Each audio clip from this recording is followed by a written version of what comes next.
Welcome to the Stuart Society's Art in Bloom. We're thrilled that you could be here with us. The Art in Bloom is a development of all the beautiful arts coordinating with floral arrangements throughout nationally in some very recognized museums, such as the Boston Museum. And we're thrilled here in St. Petersburg, in our Museum of Fine Arts of St. Petersburg, that we have a Art in Bloom as well.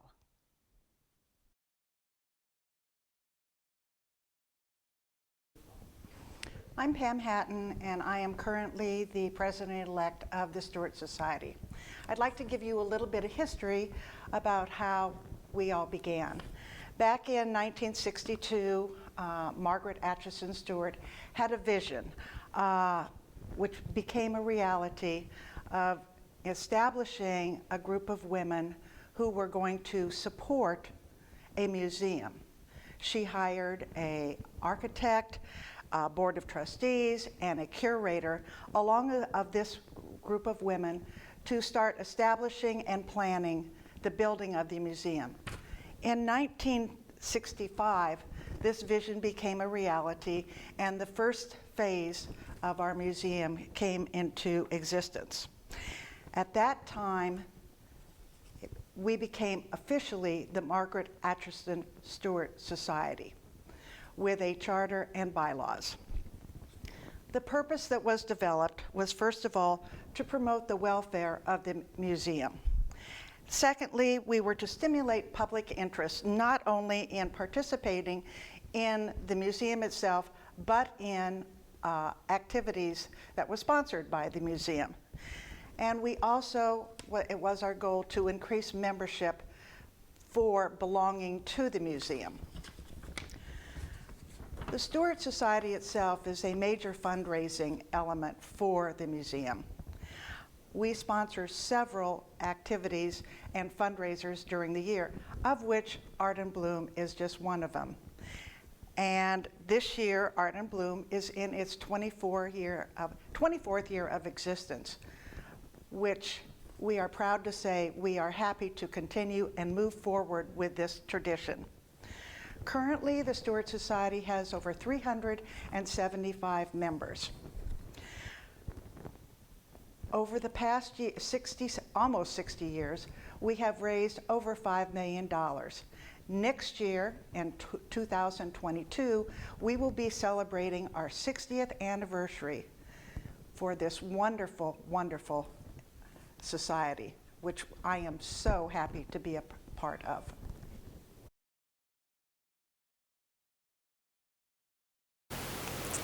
My name is Debbie Baxter, and this year I served as installation chair for Art in Bloom. It's a wonderful job. You get to work with the designers and with the staff. We select from 3 groups of people to participate in interpreting the art. We select from garden clubbers, members and students of Ikebana, and professional florists. This year we had 33 designers, which was just wonderful considering the COVID experience that we have. The curators select the art based on spacing. So once they have selected about 50 works of art, then those pieces of art are sent out via email to the designers, and they select the pieces they want. Their first, second, and third choice. This year, everybody must have been sitting on top of their computer because responses started coming in the first minute after I had sent out the pictures. We had a wonderful group of designers this year, and I just think that Art in Bloom is one of the most important things that the museum and the Stuart Society does, because it's wonderful public relations for the community, because the community loves this event. And you never look at a piece of art the same way after you've seen it interpreted with flowers. So we're so glad we were able to have it this year. Thank you.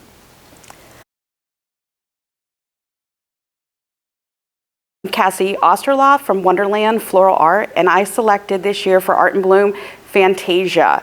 So this painting, the reason I was drawn to it, as being a professional florist and spending my entire days surrounded by flowers, this is full of flowers. It also has beautiful color, a lot of texture, and depth. And I also really love the movement that you could feel within the painting. So for my interpretation, since the piece of art was full of iris, I wanted to make sure I was not interpreting iris with iris. So I selected other kind of whimsical blooms that have similar tones to them. So like the clematis and the astrantia, actually there's butterfly ranunculus in here as well, to kind of get that, the whimsy that iris give you instead of just like heavy blooms. I also selected some gur palms to give me my butterflies because they have lots of petals to give that illusion of the wings as well.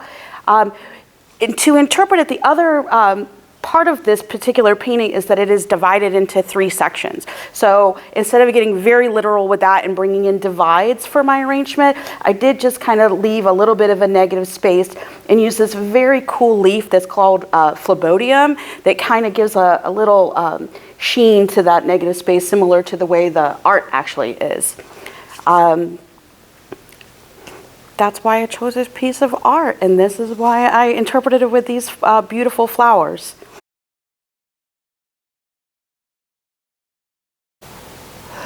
Hello, my name is Susan Thorpe.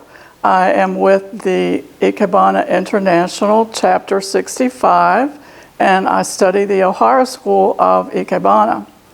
And I would like to say thank you for the opportunity to be here to participate in Art in Bloom once again, because it's something that I really enjoy. And this year, I chose this beautiful Andrew Wyeth painting titled Wisteria. The simplicity of the painting just spoke to me. The white frame, the window, the shutters, the wall is bright against the muted tones of the wisteria vines and the reflection that you see in the window. I'm outside looking in. So the materials that I chose and the vase, the ideas came to my mind quickly. The arrangement, of course, took a little more time to develop, but I personally am pleased with the result, and I hope that the audience will also be.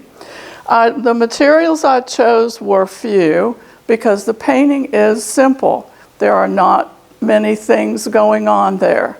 So I chose 3 materials. I chose Italian ruscus, limonium, misty blue, and these beautiful large white roses. The ruscus and the limonium represent the vines and the reflection in the window in the somber mood that it shows.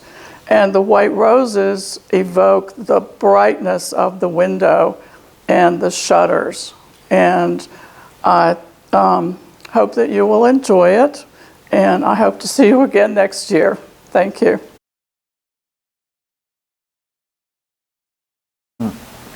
Hi, I'm Bea Rotter, and I'm a member of the Garden Club of St. Petersburg. I've been a member for very nearly 28 years now. And I think my first arrangement was in 2000. And so it's fun to be able to do this again. This year, the choices of art, I was intrigued by the lace in the painting. And to me, it looked like flowers.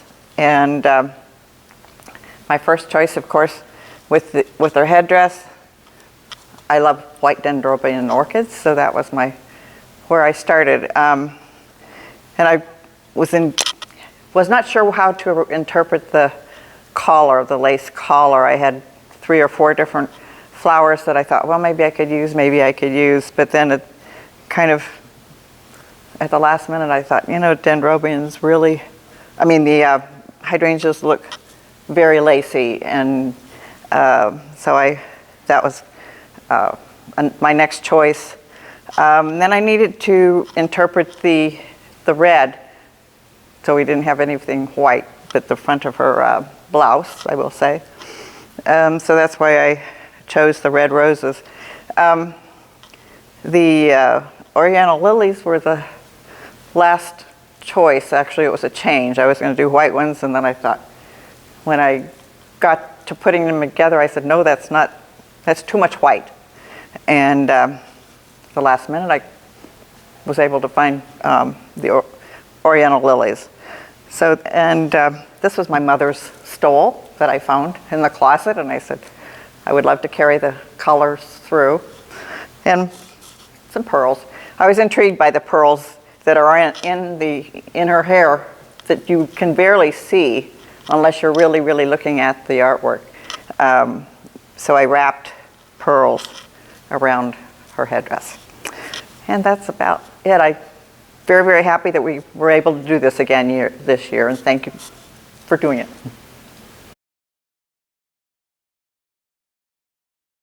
My name is Mary Sharrow.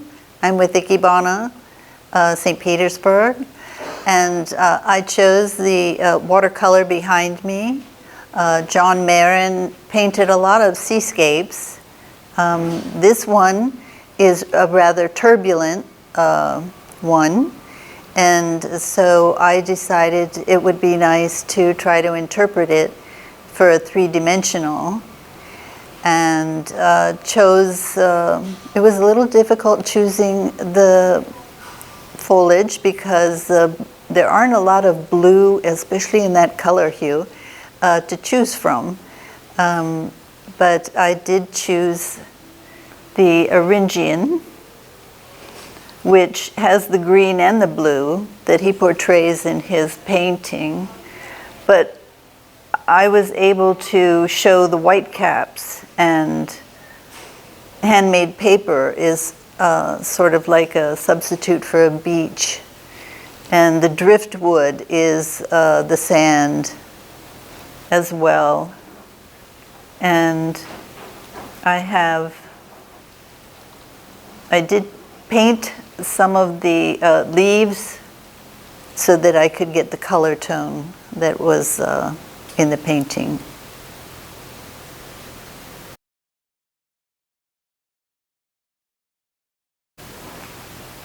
Hello, my name is Ruth Philippon. I'm a member of Ikebana, the School of Sogetsu, and I chose this wonderful marble statue of Aphrodite, the goddess of love and beauty. I chose a very simple color source, which is all white, representing and honoring the body. I used hydrangeas as flowers. I used ceramic, and I used paper. I am an artist who works predominantly in paper.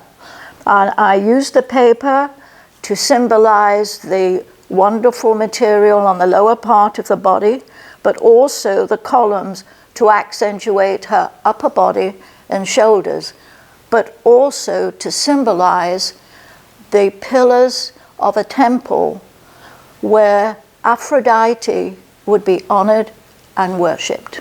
Thank you.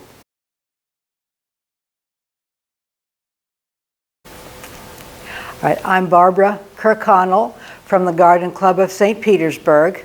I've participated in Art in Bloom for many years and enjoy it all the time.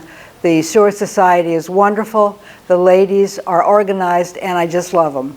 They're great. The piece that I chose this year from Debbie Baxter's email is this photographic print by Ansel Adams. Many people don't choose black and whites, but this is the third one that I have done, and I somehow just like them. And not only that, but this picture is from a national park, and I think national parks are wonderful. I've visited many of them. I love the West, and Ansel Adams, of course, is the star of photography for the West. This is the Grand Tetons and the Snake River. And a lot of his work is done in the darkroom. So the silvery river may be achieved in the darkroom. I don't know that, but it is wonderful. But here we are in Florida. So what do you do for background and plant material but palm fronds? So these are dried Washingtoniana palm fronds. They are painted black and white. And I looked at the mountains and I said, we don't want to be too literal. So I just gave it a little spritz of silver, which I think the lighting from the museum staff really highlights. And I like that. The other materials are tropical. The dried materials are tropical as well. There's aspidistra from someone's yard. This piece down here is a piece of dried bromeliad that sort of turned purple when it dried, and it got a spritz of black. This is the main piece that interprets this photograph.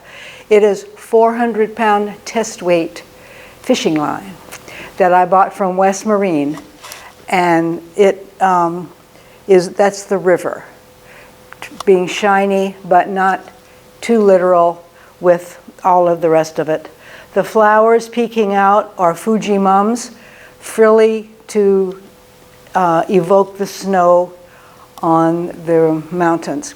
Now, sometimes people have problems with all this massive black, but the picture is full of massive black. And so that's what I did. And I'm pleased with it, and I think it reads right. Thank you.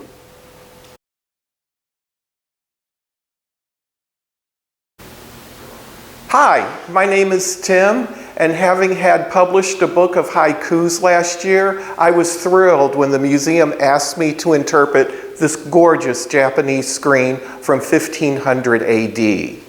As you can see, there's really only 3 colors within this screen: gold, black, and white. So I pulled the gold out of the background of the screen and used it sort of as a carpet of flowers in my arrangement. And then the black pine branches, I used dried branches in black to interpret that. And since it is a Japanese screen, to give it a little fun and whimsical flair, I decided to do an origami bird, and I used 2 white carnations for the wings of the bird. So it's just been a thrill to interpret this year.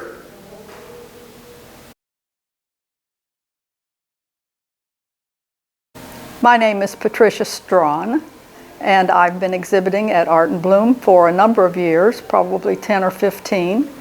And I've always admired the urns in this particular room. And I came across this urn that I have, and I thought, oh my, that would work so well at the museum. And so that was really my inspiration, was the urns. And then I had this lovely hydrangea that I dried, and it was from my granddaughter's wedding. And so I've been saving it to use at something special, and this was that something special.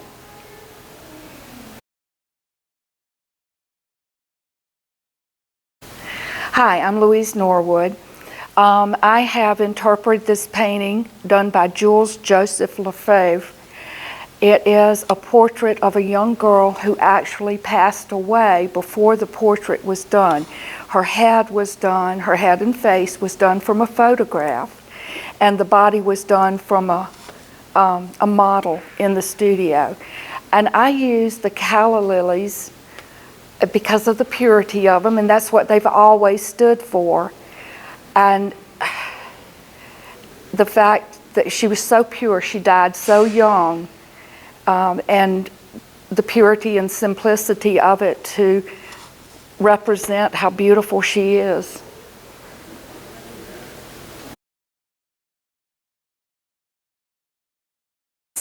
Good morning. This is my interpretation of the Jan Shrine. This is the colors that are significant within that religion. I was in India for quite a while and met a lot of people in that religion. The yogis stand in a particular position and they always wear a white cloth. White signifies, and that's what the orchid is signifying, the white of the, that means not purity, but concentration. The dark blue represents the ability for the nuns and monks to understand the dialogue and to become part of the dialogue. Actually, Maharahu was a contemporary of Buddha. Buddha, the Buddha, signified that too much starvation and discipline was not the way to nirvana. But Maharahu decided just the opposite, that the more you discipline the body, thus yoga is very prominent today, is the more you discipline your body, the more you will reach that state of nirvana.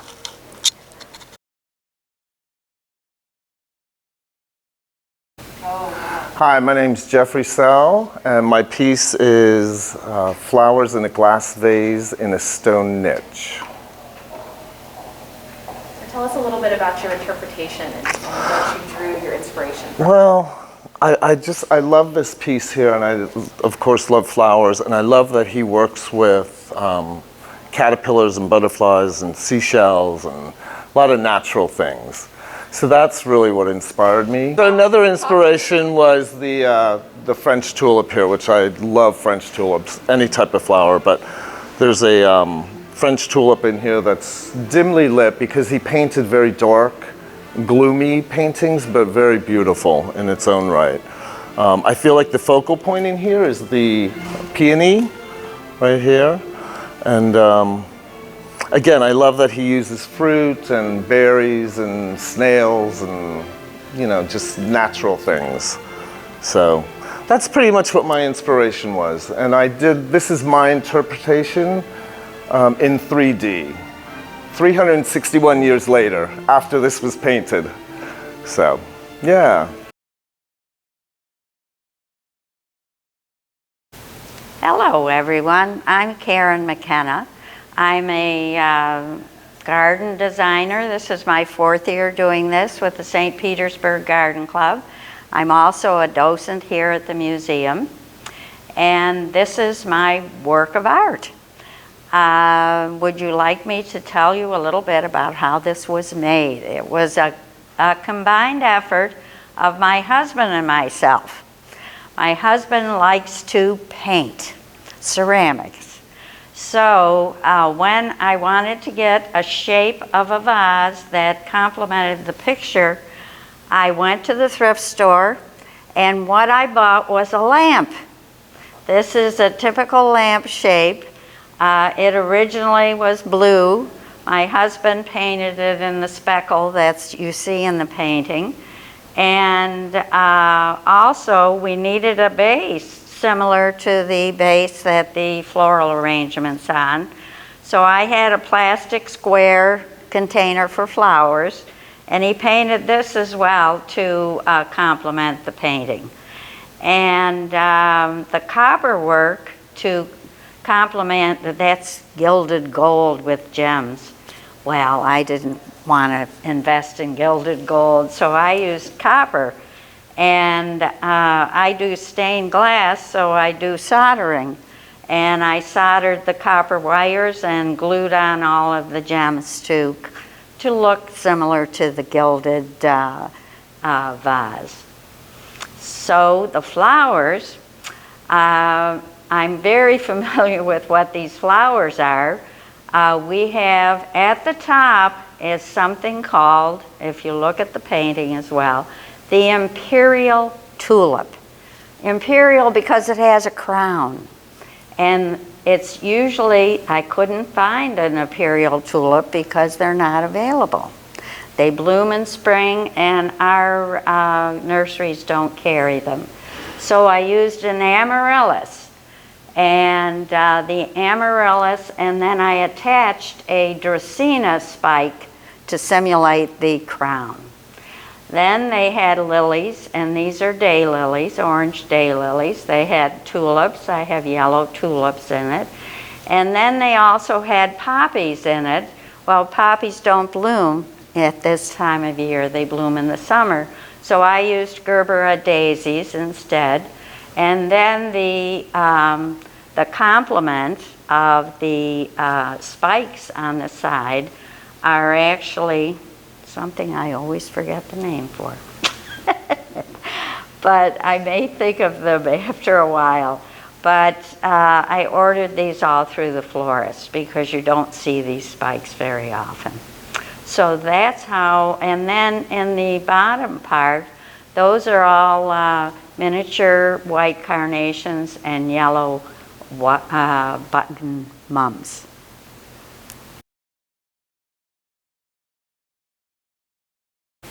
Hi, I'm Jeannie Holton. I'm president of the Ichigo School of Ikebana, Florida chapter, and also a member of the Stuart Society.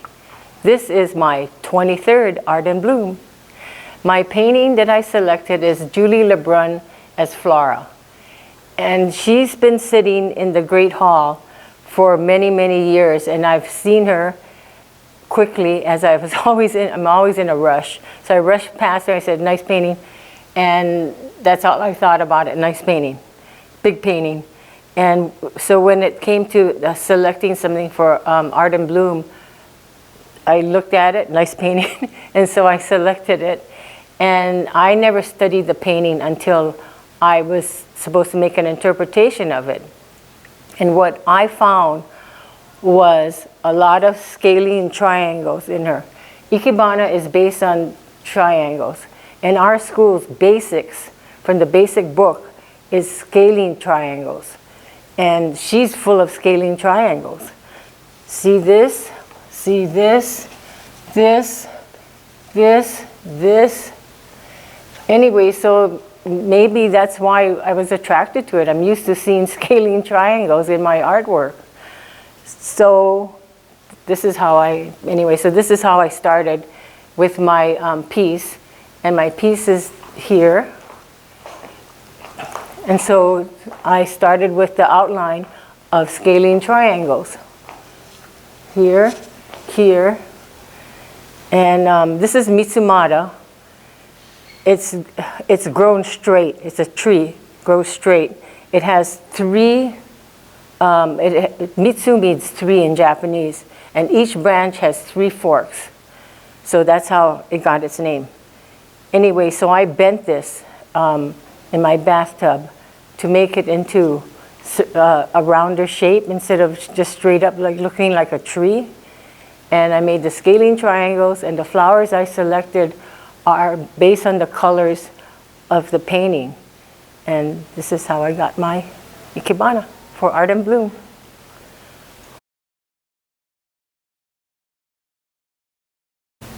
Good morning. I'm Jan Ankerberg, and I'm with the Garden Club of St. Petersburg. I chose this beautiful piece. First of all, it's very, very large. And I chose it because of all the color, because I've always been attracted to color. This piece is by Mr. Thurman Stanton, and he did it in 2003.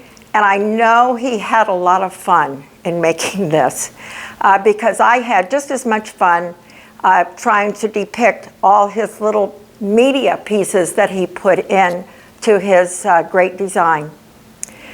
Now I would like to go over, and first of all, I'd like to point everybody to the snake that he used. It's out of glass, beautiful. He has several pieces that look like buildings, like if you were in a city. He has pieces that look like a home, and he just brought everything out. So now I'd like to go to my piece. I chose a glass container because Mr. Stanton's piece is all in glass. So this is a lantern. And I chose the colors of orange to represent his orange ball down here. I chose white carnations because he does have a lot of white, and the yellow up at the top. I started my piece before I put the flowers in with paper in the back to depict the blue sky, and the baby's breath depicts the clouds. I chose the Gerber daisies for the orange ball, the carnations, and the yellow carnations for the white and yellow in the design. Now, my husband also had to participate in this little design. And this is a vine that we painted to depict a snake. And he drilled it onto my piece. Thank you very much for allowing me to enter the Fine Arts Museum Art in Bloom.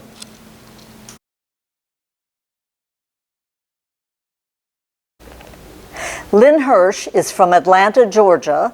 She has a sister who lives in Largo, and she visited the museum for an Art in Bloom a couple of years ago, fell in love with Art in Bloom, and said, I really want to be part of this. So this year, she is one of our designers, and she is interpreting Georgia O'Keeffe's Gray Hills Painted Red.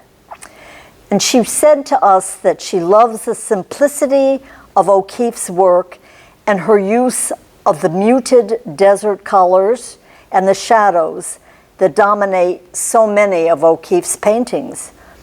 She says, I have chosen plant material to depict the New Mexico landscape and the gentle layers of blue sky with the clouds, rounded hills, shrubs, and tumbleweeds. Lynn used blue delphinium and thistle for the sky, white sea lavender for the clouds, mini mango calla lilies, orange kangaroo paws, and orange protea for the reddish hills, and orange succulents, billy balls painted dark green, and curly willow for the shrubs and hills.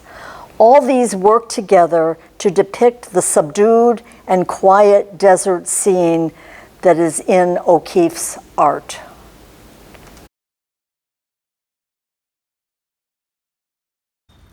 Hi there. Well, here we are at Art in Bloom in St. Petersburg. This is 2021, and I had to interpret a lovely statue in the garden called First Steps. And I chose this particular sculpture to interpret because at the time when we were choosing our artwork, I found out I would be a great-grandmother of a little boy that is supposed to be born really very soon.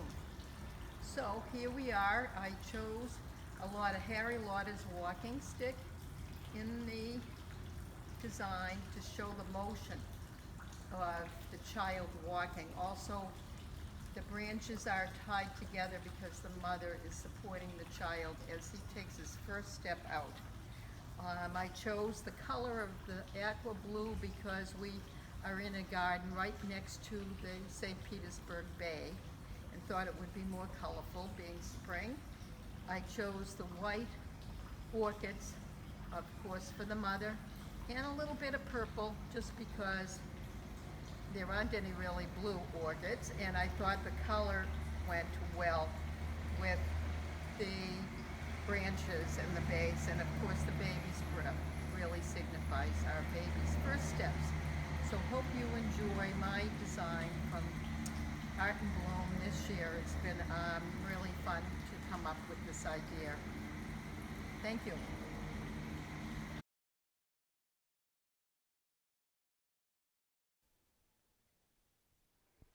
Hello, my name is Laurel Fuchs. And tell us a little bit about your piece. Well, my piece is the beautiful bronze lady that's over here, and it's a scarf dance that was done in the 1900s. And I think originally, there's a series of them, but they were originally made in porcelain, and then they were done in bronze afterwards. But the lady that originally started the scarf dance used a lot of material because it was flowing. She also worked with the lighting of it to make it very flowing. So when my inspiration for the piece was looking for something that was going to represent the flow of her dance. and show the beauty of the female figure, just like the statue does. So I found this one piece here that had wavy lines on it, so that represented to me kind of her, body area. And then I found another vase that has, if you look, it has like sparkles in it. So that represented some of the light that she worked with. And then I used a dried sea grape branch for kind of the flow of the hands and depicting the scarf. And then I used palm leaves again to create more movement, because the scarf was very big that they used when they were dancing, so it would flow all over the place. And the beautiful white hydrangea represents the head of the dancer.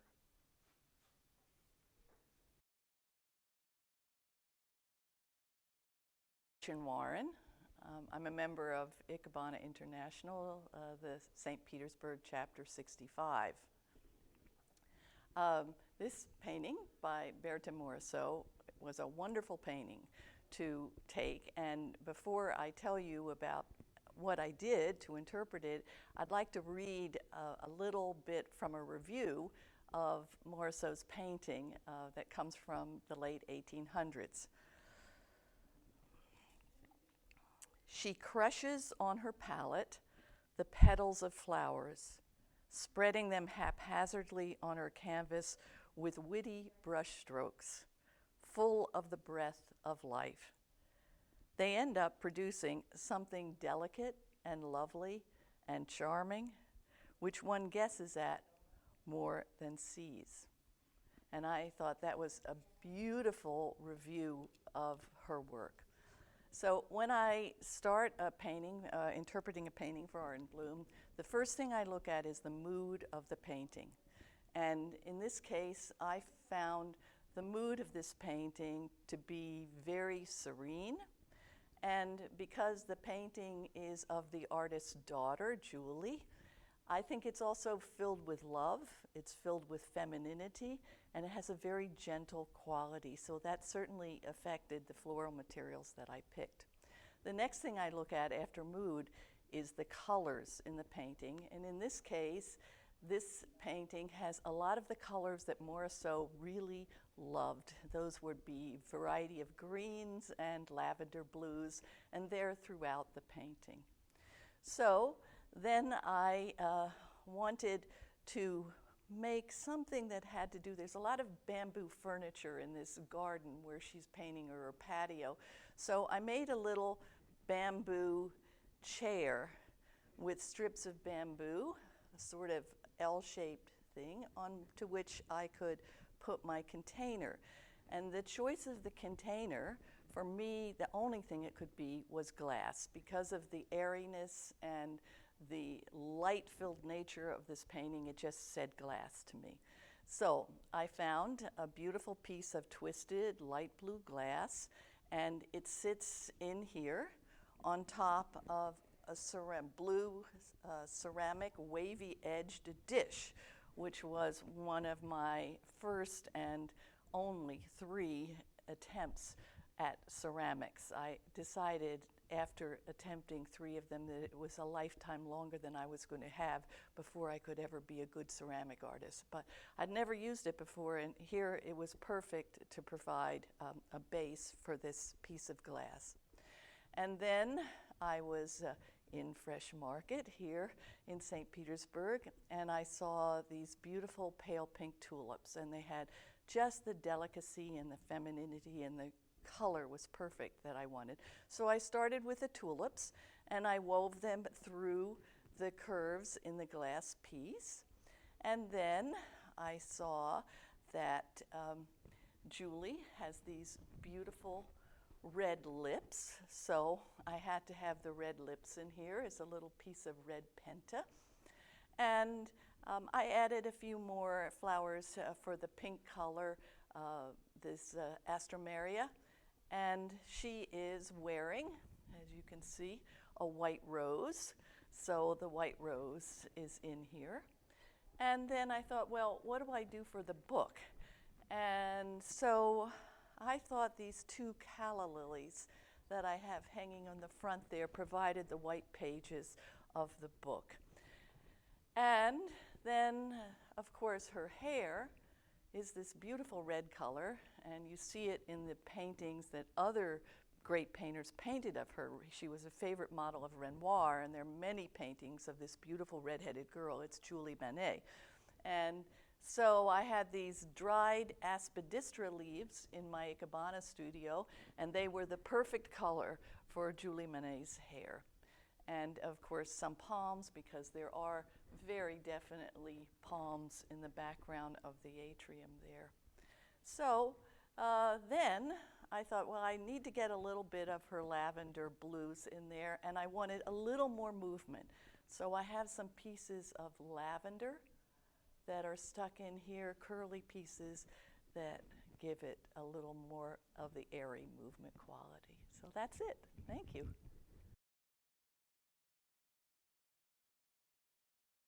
Well, I chose this work by the artist Henri because the minute I saw it, the colors just popped, and the sweet child that I just wanted to wrap my arms around and take home. So that spoke to me first. And so I said, now how am I going to interpret this? Well, of course, what spoke to me first were the colors. And so that's what I wanted to interpret. He has used such a wonderful contrasts, not only with the hues themselves, but he's juxtaposed with the contrasting colors. And so the greens, I used pandanus to interpret that. And the white, which has a lot of blue and purple in it, which I couldn't find in a flower right now, but I used the spider chrysanthemums for the white. And I wrapped the stems in a bulky, it's not a fabric, but it's for knitting. It's not wool.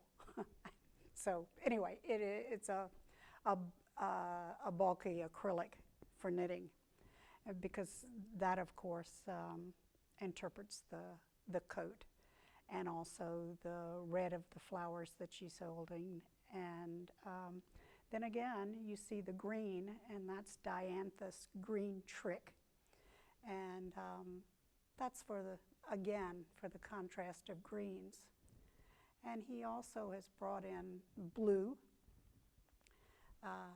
which I used I painted the container blue and used the blue acrylic ribbon.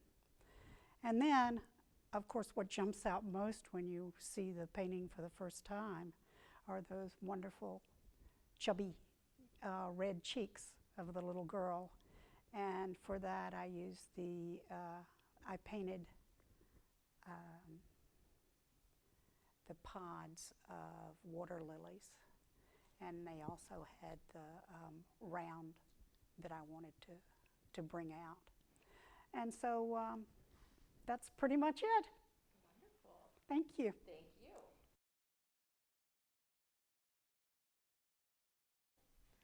you. My name is Janet Folsom, and when I was looking through the choices for Art in Bloom that we can apply for, I saw this beautiful painting by John Sloan, and it was the sky and the clouds that really inspired me. It's just such a beautiful landscape, and I was fortunate to get to interpret this painting. And John Sloan is from the Ashcan School, and he taught at the Art League in New York, and then he also went to New Mexico and painted in New Mexico too. And one of the feelings that John Sloan had about painting was that one should paint the mental impression of a painting, the realization, the feeling of the painting, not the exact realism of what a person sees. I think he was a lot more interested in capturing the mood than rather each line by line. And so when I interpreted this painting, I decided that I also would try to capture the mood with flowers in order to get that feeling a little bit of New Mexico. And so what I used was to try to depict the clouds is I used the hydrangeas and actually I wanted white hydrangeas too, but that's how it is. Flowers are flowers. And so, but I have the blue and the white that depict the clouds. And then I tried to move down towards the mountains. And so that's why I used the purple lysianthus and the blue delphinium.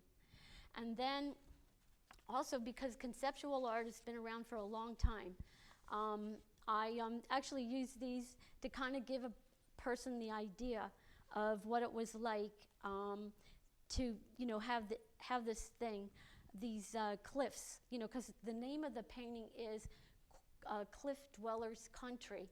And at this time, I should also say that when John Sloan went out to New Mexico, this is in the 20s, he was really dismayed by some of the laws that they were trying to change for the Indians to try to ban their dances, ban the Hopi dances.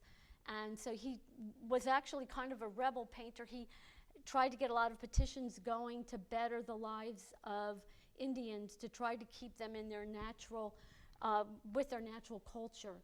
And so I thought, well, this kind of makes you think of a cliff too. And then I moved on down to this here to try to depict the feeling, that incredible wide open feeling that you can see of the landscape here. And then I thought I should address the car by putting in a car. And I used the biography of John Sloan, which was written by John Lowery, and it's published by Henry Holt and Company. And in the book it says, it's kind of funny for us now, but back when these cars came out, John Sloan was dismayed by so many cars in New York City. He thought there was too much traffic, too many cars. And so I was wondering and thinking that possibly this could almost be a parody on the cars and all the people trying to get into the cars and drive. Because this painting was painted at a really pivotal time in our country when things were changing quickly.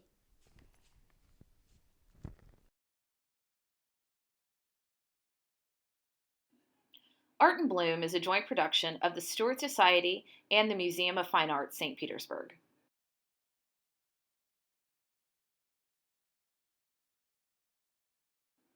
Thank you for watching Conversations with Designers at the 2021 Art in Bloom. We hope you've enjoyed our video presentation. Learn more about the Stuart Society and Art in Bloom at our website, www.stuartsociety.donorshops.com.